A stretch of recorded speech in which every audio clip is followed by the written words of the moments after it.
I moved your inheritance into my name, starting fresh with someone younger who actually appreciates me." That was the first thing Greg said. No hello, no pause. Just those words laced with smugness and broadcast through my phone like an announcement of war. His voice was crackling through what sounded like a speakerphone with wind and waves and clinking glasses in the background. A beach resort, no doubt. Somewhere far from rainy Portland, Oregon, where I sat in our kitchen, alone listening to my 22-year marriage implode. Then came that laugh, that condescending, cruel little laugh that used to make me flinch, but now only made my grip on the wine glass tighten. I stared out at the rain streaking down the window, cool and steady, as if the sky itself was sighing with me. "You really should have paid more attention to your accounts, sweetheart." The last word twisted like a knife, but I didn't flinch, not this time. My voice when it came was calm, steady, stone. "You're right," I whispered. "You deserve it." And then I hung up. My name is Danielle Foster, and I'm 45 years old. I've been a senior accountant at Hollowgate Systems for over a decade. Methodical, predictable, quiet. People assume I'm soft because I don't raise my voice, but they forget that silence can be strategic. I set my wine down and looked at the laptop still glowing on the kitchen table. The banking portal was open, frozen on the balance Greg had tried and failed to move. $600,000 plus the title to a secluded mountain cabin, all left to me by Uncle Theodore, the only family member who truly saw me. The only one who knew that being the quiet one doesn't mean you're weak. What Greg didn't know, what he never bothered to ask, was that Uncle Theo was a man who'd been burned, a man who lost everything once to someone he trusted and spent the next 30 years building wealth and safeguards. When he died 18 months ago, he left me not just money but a system, a plan, a legacy of protection from predators, including charming golf-obsessed husbands with expensive wardrobes and younger girlfriends named Amber. I'd followed his instructions to the letter. That same Greg who had blown through his own savings chasing motorcycle dreams and restaurant investments he didn't understand, now thought he could just reroute my inheritance like he was transferring airline miles. He had no idea how wrong he was. The phone rang again. Greg. I let it go to voicemail. Let him sit with his own audacity for a while. Outside, the drizzle thickened. The city was gray and quiet, just the way I liked it. For the first time in years, I let a small smile play across my lips. Not joy exactly, but something closer to satisfaction. He had no idea what he'd triggered. Growing up, I was always the responsible one. The girl with the spreadsheets while others danced at prom, the planner, the fixer. It's what drew me to Greg in the first place. His reckless ambition had a kind of magnetism I mistook for drive. I thought we'd build something together. A business, a family, a future. Instead, I built a safety net and Greg built lies. Through every failed venture, his short-lived construction firm, the cafe disaster, the crypto debacle, I picked up the pieces in silence. He mistook that silence for compliance. He never realized it was strategy. When Uncle Theo died, I mourned him with my entire being, not just because he was kind, but because he understood. He used to tell me, Danielle, protect what you build, even from the people who say they love you. I thought he was being paranoid. Turns out he was being brilliant. He left me not just a fortune, but a blueprint. I'd spent weeks meeting with his advisor, Patricia Wells, a sharp woman who didn't blink twice when I told her I wanted full asset protection. We structured the funds through Gravora Group Private Banking, a firm known for absolute discretion. Passwords were the beginning. There were biometric locks, fraud alerts, authorization protocols, and a clause that would revoke all spousal claims if fraud was detected. Greg's name wasn't on a single document. The money he'd tried to transfer, it wasn't even in the account he thought it was in. I'd left a small amount in our joint account for appearances. The rest was fortified behind a firewall of legal armor. And he He'd just kicked that firewall with his bare feet. By the time he made that call, the fraud alert had already triggered. The systems were in motion. Every attempt he made would be documented, flagged, traceable. And I hadn't said a word until now. I poured another glass of wine and opened a new document on my computer. To-do list, I typed. Call Jennifer Patterson, divorce attorney. Notify Patricia at Gravora to prepare logs. Forward Greg's voicemail and number to legal folder. Find my old PI's contact info.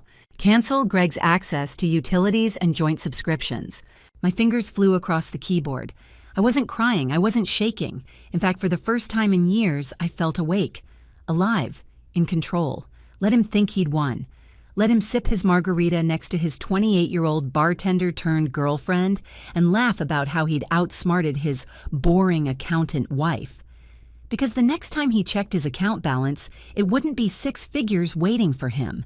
It would be a freeze notice. And maybe a federal investigation. Greg Foster had just made the biggest mistake of his life, and he didn't even know it yet. Before I could go forward, I had to rewind to the years when the cracks began forming beneath the surface, silent and invisible, like hairline fractures in a porcelain vase. Greg and I met at the University of Oregon. I was 22, fresh-faced, and obsessed with balance sheets and budget modeling. He was 24, a business major with a dazzling smile and a way of speaking that made you believe he'd already made his first million.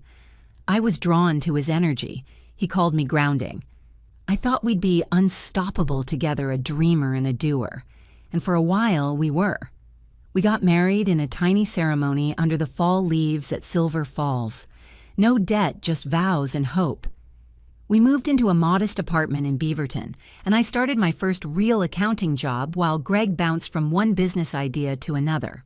The first was a custom furniture startup.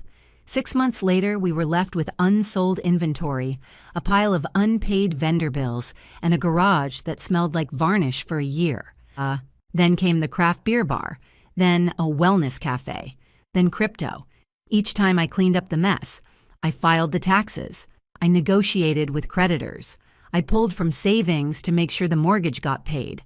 I made excuses at family dinners when he didn't show up or had a new partner in the works. I learned to absorb the disappointment without letting it leak out of me. I didn't complain, not because I was weak, but because I was calculating. I knew I had to wait for the right moment, the right leverage to make a move that would stick. Greg mistook that for passivity, but he never understood the long game. The shift came when Uncle Theodore passed away last year.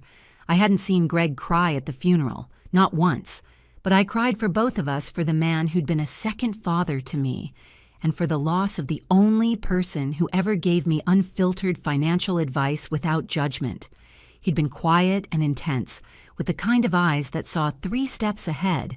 His first fortune vanished when he was 35, taken by a charming friend who rerouted company assets and left him with IRS debt and a reputation in tatters. It took Uncle Theodore nearly 20 years to rebuild, but he didn't rebuild with vengeance. He rebuilt with systems. He often said paranoia is just experience with a longer memory. I used to roll my eyes at that, but now I realize it was wisdom written in scars. He left me $600,000 in assets and the deed to a cabin near Mount Hood, but that wasn't the real gift. The real gift was a binder he called the Fortress File. In it were his instructions: create layers, use blind trusts, separate all inherited assets from marital ones, never put both names on anything, vet your advisors like you'd vet a heart surgeon, and most of all, if someone ever tries to take what isn't theirs, let them hang themselves with their own rope. So I did exactly that. Within weeks, I was meeting quietly with Patricia Wells, a partner at Gravora Group Private Banking. Patricia had a reputation for turning inheritances into fortified kingdoms. Together, we set up 2 irrevocable trusts, one for the cabin and one for the cash. We routed the funds through multiple shell accounts that only I controlled. It wasn't about hiding, it was about protecting. The kicker. We built in an automatic revocation clause. If anyone, Greg included, tried to access the funds illegally, it would immediately revoke any shared claims they had to any of our assets. It wasn't just smart, it was bulletproof. Greg, meanwhile, was on a networking tour. That's what he called it. A series of weekend golf trips and overnight stays in cities where he claimed he was meeting potential partners. But I wasn't blind. He was dressing younger, spending more, making cryptic comments about feeling boxed in and ready for something fresh. He stopped asking how my day was, but he did start asking about the inheritance. At first it was casual jokes about our mountain cabin and whether we could invest some of the money into a new venture. I deflected, gave vague answers, watched his tone shift over time from curiosity to entitlement. That's when I knew he was planning something. So I set the first trap. One morning, I left a fake bank statement on my desk just carelessly enough for him to spot. It showed a balance of $120,000 in an account that didn't exist. Sure enough, within a week, I caught him taking a photo of it through the reflection in my laptop screen. I didn't confront him. I just made a note. Then I hired a private investigator. For weeks, I said nothing while the PI tracked Greg's movements. He wasn't networking. He was spending long weekends in Phoenix with a woman named Amber, a bartender with a social media feed full of poolside selfies and diamond earrings. The same diamond earrings that showed up on Greg's credit card bill. The lies weren't just emotional, they were financial. And in my world, that's even worse. So I began building my evidence folder, screenshots, receipts, surveillance photos, texts, a paper trail so clean even the IRS would weep with gratitude. And then, on a rainy Thursday morning, Greg made his move. He called Gravora, pretending to be my financial advisor, claimed he needed access to my accounts, asked for passwords. When that didn't work, he tried again, this time in person. What he didn't know was that every call was logged, every attempt was documented, every IP address flagged. And when he finally tried to initiate the transfer, thinking he'd finally cracked my secret stash, the system locked down. His voice on the phone that afternoon, the one where he told me he'd move my money, wasn't confidence. It was delusion. He genuinely believed he'd won. But the moment he clicked transfer, he triggered 3 things: an automatic fraud lock on the account, a federal suspicious activity report filed with his name attached, the revocation clause that stripped him of his rights to our home, our shared accounts, and my retirement funds. And I poured a glass of wine and watched the rain fall. The next morning, just as I was finishing my first cup of coffee, Greg called again. This time his tone was different. There was no smugness, no swagger, just fear raw and cracking through the phone line. "Danielle, what the hell is going on? I tried to transfer the money yesterday and now the bank's saying there's some kind of investigation. They froze everything." I took a long sip of my coffee. The morning drizzle outside continued its gentle rhythm against the kitchen window. I hadn't slept that well in months. "Good morning to you too, Greg," I said calmly. "How's your golf trip going?" "Cut the crap." "What did you do?" I smiled into my cup, the warmth of the Colombian roast grounding me in the moment. I didn't do anything. But apparently, you tried to commit bank fraud. That tends to trigger automatic security protocols. There was silence on the line long enough for me to wonder if he'd hung up. Then I heard him again breathing hard. "I'm your husband. I have rights to that money. Actually, you don't." I stood and walked to the window, watching the mist roll in over the hills beyond our backyard. Uncle Theodore's inheritance was placed in a protected trust, Greg, specifically designed to prevent unauthorized access. You tried to move funds without permission. That's fraud. You're lying. Married couples share assets automatically, not inherited assets placed in trust, especially not when the trust is written to protect the beneficiary from opportunists. That last word landed like a stone in a still pond. The bank considers your attempted transfer identity theft an attempted grand larceny. The line was quiet again. Then I heard it, her laughter. That same soft, syrupy giggle I'd heard in the background of Greg's call the day before. Amber. She had no idea she was cuddled up next to a man who had just tripped every wire in a financial fortress. A man who had no money, no access, and no plan. "Danielle, you need to fix this. Call the bank and tell them you authorize the transfer." I walked back to the table and sat down. Why would I do that? Because we're married. Because you love me. No, Greg. You called yesterday to tell me you were leaving me for someone younger. You lied about this golf trip. You tried to steal my inheritance and ride off into the sunset. I let that hang in the air." He exhaled shakily. "I can explain everything." "I'm sure you can," I said flatly. "But I'm not interested in hearing it. My lawyer will be in touch. You can't do this. That money belongs to both of us." "No," I interrupted, voice ice cold. "It really doesn't. And thanks to your little stunt yesterday, you've just made my divorce attorney's job incredibly easy." And then I hung up. I turned off my phone and exhaled.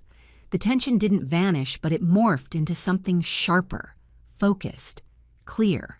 Today was going to be a very productive day.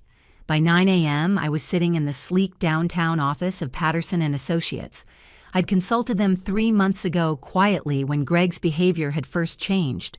My attorney, Jennifer Patterson, was a seasoned divorce specialist with a keen eye for financial misconduct.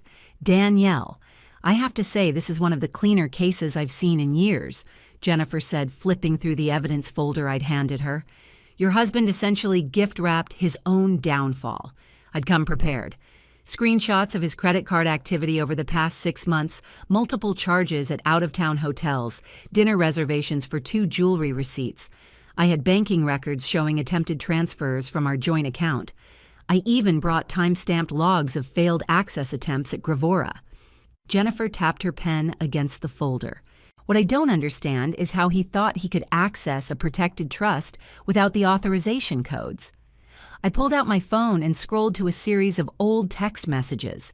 He's been asking for my passwords for months, claimed he wanted to help manage finances. I gave vague answers, but I think he was watching me when I logged in. Truthfully, I knew he was watching. That's why I'd baited him. The fake bank statement left accidentally on my desk had been printed on Gravora-branded paper but listed a non-existent account. He'd taken the bait. I saw him through the reflection in my monitor snapping a photo of the document like he was in some low-rent spy movie. He had the wrong account number, the wrong bank, the wrong everything, and that's exactly how I wanted it. "There's something else," I added, pulling another document from my folder. "Greg's been slowly draining our joint account.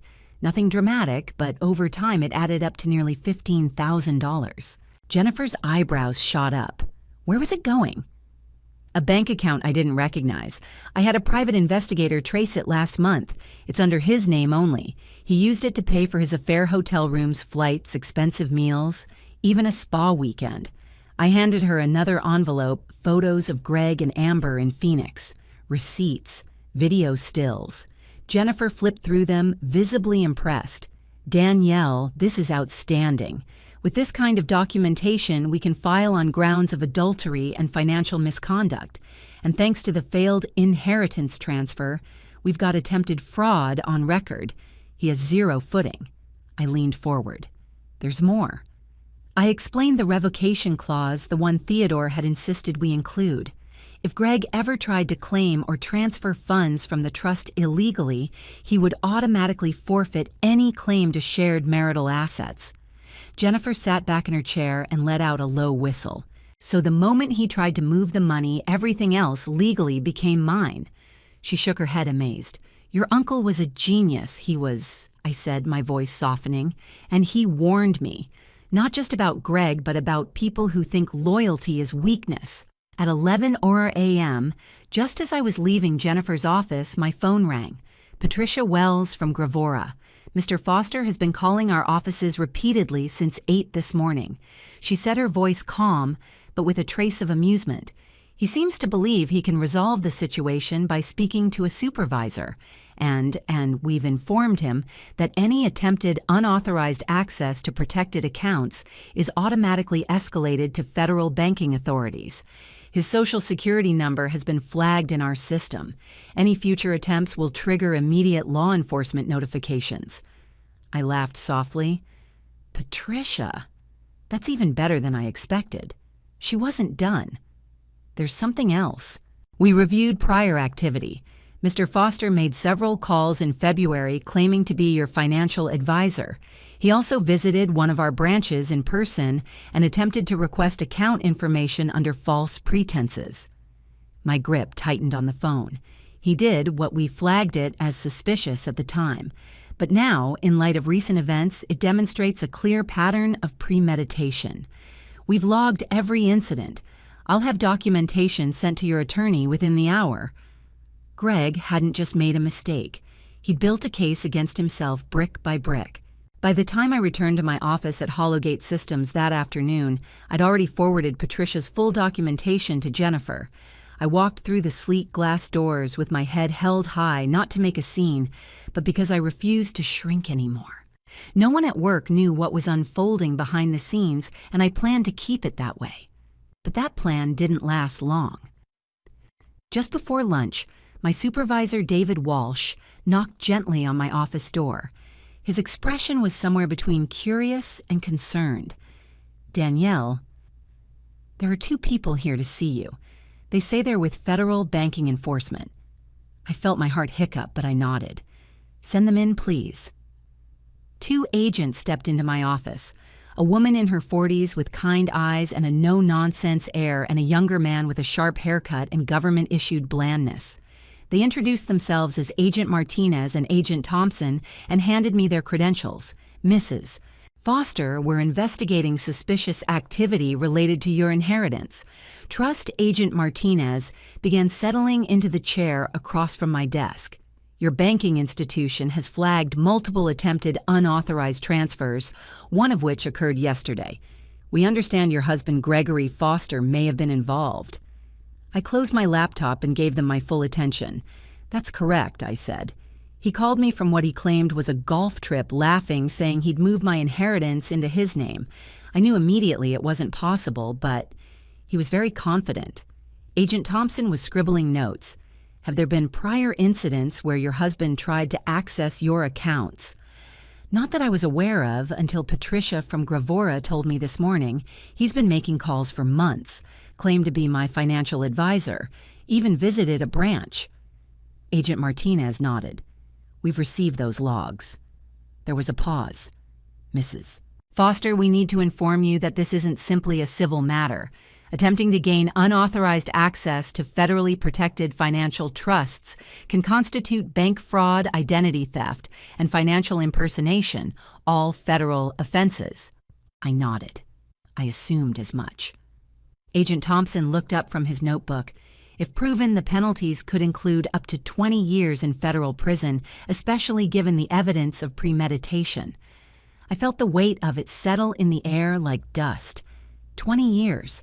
20 years of freedom traded for lies and a woman named Amber, who probably thought she'd hit the jackpot. "Do you have evidence of communication?" Martinez asked. "Yes. Voicemails, texts, screenshots. And a private investigator tracked Greg's movements for the past 6 weeks. He was in Phoenix last weekend, not at a golf resort." Martinez handed me a card. "We'll need you to come in and make a formal statement. Bring all materials. The bank is cooperating. And your documentation will help solidify the case." As they left, I stood at the window and stared out at the gray Portland skyline. My reflection stared back, calm, composed, and unrecognizable, from the woman who used to sit here, wondering why her husband had become a stranger. I was no longer waiting for things to get better. I was making them better, one cold, calculated step at a time. My phone buzzed again. "Greg." I stared at the screen before answering. I didn't speak, just let the silence stretch. "Danielle, please," he blurted. "There are agents asking questions. They called me this morning. This has gone too far, has it?" He inhaled sharply. "I made a mistake, okay. I got scared about the future, about money, about you leaving. But we can fix this. We always fix things right." I walked to the bookshelf and traced my fingers along the edge of a framed photo from our early years, young hopeful standing outside that first little apartment in Beaverton. "We can't fix this, Greg, because this wasn't a mistake. You planned this. You opened secret accounts. You lied. You stole. You watched me enter passwords when I thought you were asleep. And then you tried to commit bank fraud." His voice cracked. "I didn't know it was that serious. You tried to take something that wasn't yours. That's theft. You weren't just leaving me. You were robbing me. A pause. Then, like a last-ditch, Hail Mary. What do you want from me? What will it take to make this go away? I closed my eyes. Let the question sit there heavy and trembling. Nothing, I said. There's nothing you can do to make this go away. You did this to yourself. And then I ended the call. I went to lunch, ate a chicken Caesar wrap from the cafe downstairs while reviewing invoices. I pretended like it was just another Thursday, because that's how you win with men like Greg, not by yelling, not by crying, but by showing up, calm, clear, and unshakable. 3 days later, as I was seasoning vegetables at home for dinner, Agent Martinez called again. Mrs. Foster, I wanted to inform you that we've taken your husband into custody. I set down my wooden spoon. Where Phoenix?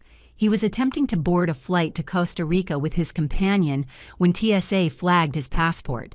He was detained at the gate. My breath caught for half a second. He was running, yes, Martinez said. And given the circumstances, his attempt to flee may further support charges of consciousness of guilt. After hanging up, I stood at my kitchen window and sipped a glass of wine while the vegetables roasted. The world outside was misty and still, and for the first time in years, so was I. That night I called Jennifer. She laughed, practically giddy. That's it. This speeds up everything. A spouse in federal custody for financial crimes. He won't touch your assets. He won't even get visitation rights for the dog. We both laughed. It wasn't just relief, it was closure poured into every line of that conversation. The next morning, I received a new voicemail from Amber. This is Amber. I don't know what the hell you told the feds, but Greg is a good man. You're just bitter and jealous. He's never been happier than he is with me. I played it twice, then typed a reply. Tell Greg that when he's arraigned for bank fraud, he'll have plenty of time to reflect on how happy you make him. Seconds later, another reply. Wait. What arraignment? I didn't respond. Instead, I forwarded the voicemail to Jennifer with a note ongoing contact from affair partner, additional documentation of infidelity. Then I turned off my phone, packed my briefcase, and headed to the office. Greg had spent months trying to orchestrate a betrayal, but he'd never realized he was just playing a role in a play Uncle Theodore had written a long, long time ago. The day Greg was formally charged felt eerily mundane. I was at work reconciling invoices when my phone buzzed with an email from Jennifer Patterson. Subject update. Greg Foster criminal case body. Greg was arraigned this morning. Bail denied. Charges include attempted bank fraud, identity theft, and misrepresentation of fiduciary access. Attached copy of formal complaint and hearing schedule. I didn't cry, I didn't cheer. I simply saved the documents to my legal folder, took a sip of lukewarm coffee, and kept typing. A few hours later, the news broke publicly. Local press reported the arrest of a Portland man detained in Phoenix for attempting to flee the country while under federal investigation. No names were listed initially, but those who knew us. My sister Catherine, a few old friends from college, put two and two together. By evening, my voicemail was full. The first message was from Amber, angry, sputtering, incoherent. This is all your fault. You're destroying a good man because you're bitter because he found someone who actually loves him. The second message was shorter. You win. Is that what you wanted? And the third caught me off guard. Please. He's scared. They took his passport. They're saying prison. I didn't sign up for this. Amber's tone had shifted from smug to shaken, and for a second I felt something unexpected pity. But then I remembered the sound of her laughter in the background of that first call, the glee in her voice when she thought she'd won. She hadn't. Greg hadn't either. They'd gambled on a lie and lost to something they never understood: preparation. The next morning, I was making coffee when the doorbell rang.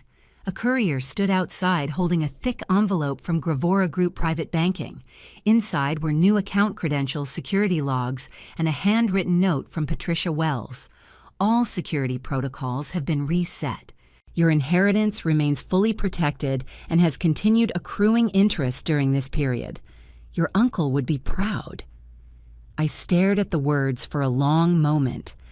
Uncle Theodore hadn't just left me wealth. He'd left me a shield, a map, a playbook for navigating betrayal with grace and power. 6 weeks later, I stood in Multnomah County Court facing a monitor where Greg appeared via video feed in a tan detention-issued jumpsuit. His hair was unkempt, his voice was hollow. He didn't speak during the hearing, not even once.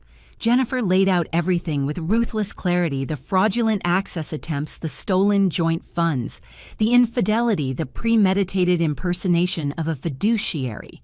Your Honor, she said, her voice sharp as a scalpel, the defendant not only betrayed the trust of a 22-year marriage, he attempted to weaponize that trust for financial gain. He forfeited his right to any marital assets the moment he engaged in criminal conduct. The Judge Hanen, Marlene Morrison, a stern woman in her 60s, nodded solemnly as she reviewed the evidence. "I have reviewed the revocation clause in the trust documentation," she said, tapping her gavel lightly. "As of the date of attempted fraud, Mr. Foster legally forfeited all claim to marital property. This divorce is granted with prejudice. All financial arrangements are final and non-negotiable." And just like that, it was done. I walked out of the courthouse with the finalized decree in one hand and my purse in the other.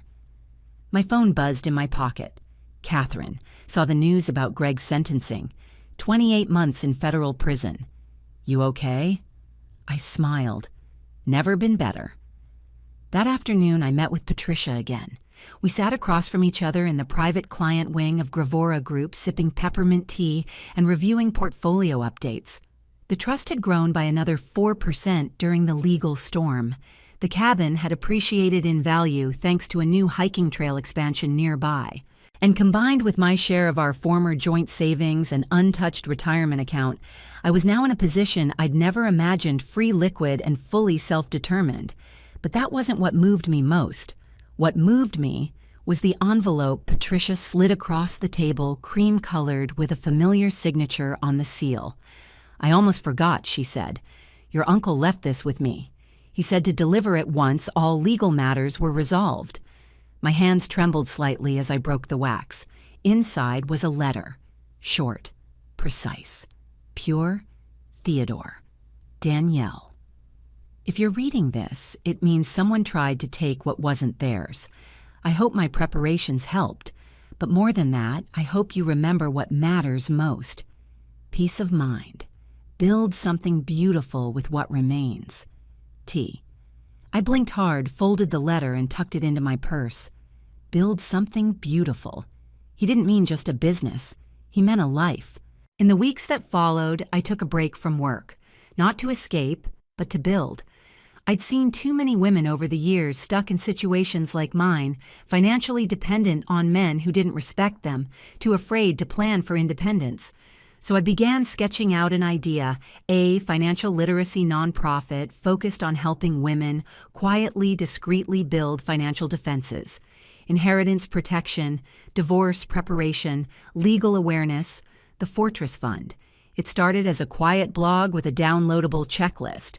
Then women started emailing, then sharing, then asking for workshops. Uncle Theodore's legacy was evolving, becoming something bigger than both of us. And me, I didn't retire. I didn't run off to the mountains. I stayed in Portland, kept working part-time, kept showing up with my head held high. And every time someone asked how I was doing, I'd smile and say, better than ever. Because it wasn't just about what Greg took. It was about what he couldn't take. It's strange, really, how quickly the silence can become your sanctuary when the chaos ends. There's no more stomping boots on hardwood floors, no slamming doors late at night, no urgent business trips with golf bags and too much cologne, no passive-aggressive questions about grocery budgets or subtle jabs about how accountants don't understand risk. Just peace. The kind of peace that doesn't scream for attention but settles into your bones like warmth. I sat on the back deck of my home one cool Saturday morning, cradling a mug of coffee, watching as the sun threaded itself through the Portland clouds. It had been almost 2 months since the court finalized my divorce, 38 days since Greg was sentenced to 28 months in federal prison. and just 5 since the Fortress Fund launched its official nonprofit status. In that time, something inside me had shifted, not broken, not hardened, but sharpened. I used to think being the quiet one meant I had to accept less. That discretion was the same as submission. That being the rock meant you let the waves crash into you without complaint. But Uncle Theodore was right. The real wealth isn't in your account balance. It's in knowing that you're untouchable, not because no one tries, but because they fail. I glanced at the cabin deed that now sat framed in my study. Mount Hood, untouched and waiting. My little retreat. A few weeks earlier, Patricia Wells had called with more good news. The trust had surpassed its 5-year growth benchmark. Interest investments and value appreciation had turned the original $600,000 into nearly $710,000, and the cabin estimated at $400,000. Combined with my untouched retirement savings and the car Greg once mocked me for keeping for too long, I was comfortably set for the rest of my life. And yet I didn't feel like retreating. Not yet. Instead, I felt called to something else. I kept thinking about the emails that came flooding into the Fortress Fund's inbox, women of all ages writing from across the country. My husband starting to ask for passwords. Is that a red flag? My sister-in-law keeps asking if my trust is family shareable. I think my ex is planning to drain our joint account. What do I do? Each message was a mirror to a moment I'd lived and survived, so I answered them, one by one, late at night, between client audits, sometimes with coffee, sometimes with wine, but always with empathy and sharpness, and always with the reminder, you're not weak, you're just unarmed, but not anymore. Last week, I stood on a small stage at a women's networking event in downtown Portland, delivering a speech titled, "When Silence is Strategy, Protecting Yourself Financially Before It's Too Late." The room was packed. I didn't tell them all the details. I didn't need to. But I did tell them what mattered, how wealth can be stolen quietly, how the most dangerous betrayal comes with a smile, and how preparation is not paranoia, it's self-respect. Afterward, a woman approached me, maybe late 30s, tight smile, tired eyes. "You're not just telling my story," she whispered. "You're showing me how it ends." I squeezed her hand gently. "No," I said. "I'm showing you how it begins." Sometimes at night, I reread the letter from Uncle Theodore. Build something beautiful with what remains. He didn't mean a revenge plan. He meant a legacy, something enduring, something clean and brave and real. The betrayal was never the end. It was the catalyst. Greg tried to erase me from my own life. He thought his charm and timing could outwit my planning, that he could fly to paradise with a girl who didn't even know his middle name and ride off with money he didn't earn. He was wrong. Because while he was planning his escape, I was building a firewall of legal precision and quiet resolve. While he lied, I documented. While he drifted away, I watched and waited. And when he made his move, I didn't yell. I didn't panic. I simply stepped forward into the fortress I'd built, one line of code, one clause, one cautionary conversation at a time. And now I get to choose everything. Where I live, who I help, how I spend my mornings, whether I ever let another person back into the most sacred parts of my life. That's real freedom. That's peace of mind. That's the true inheritance. Final reflection. So if you've ever been underestimated by someone who swore they loved you, if you've ever been made to feel less than because you were careful, cautious, or calm, if you've ever been left picking up pieces, someone else shattered, let me tell you something. The quiet ones. We don't break. We build. And when the time is right, we rise. On our own terms. Have you ever been betrayed by someone you trusted completely and turned that pain into power? Share your story in the comments. And if you found strength in this journey, hit that like, subscribe, and join us as we share more true stories of betrayal turned into rebirth. You're not alone. You're just getting started.